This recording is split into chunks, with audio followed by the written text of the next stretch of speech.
सहज कसे गमतीन भेटलो, उगीच खुळा प्रेमाचा खेळ आपोआप एक खेळलो.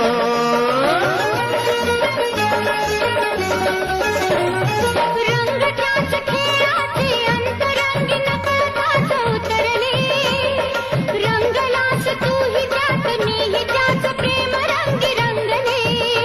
मग भीती कुणाची कशाला, भीती कुणाची कशाला, भीती कुणाची कशाला, अगं भीती कुणाची कशाला. ना सांगताच आज हे कळे मला, कसा जीव माझा तुझ्यामध्ये गुंतला.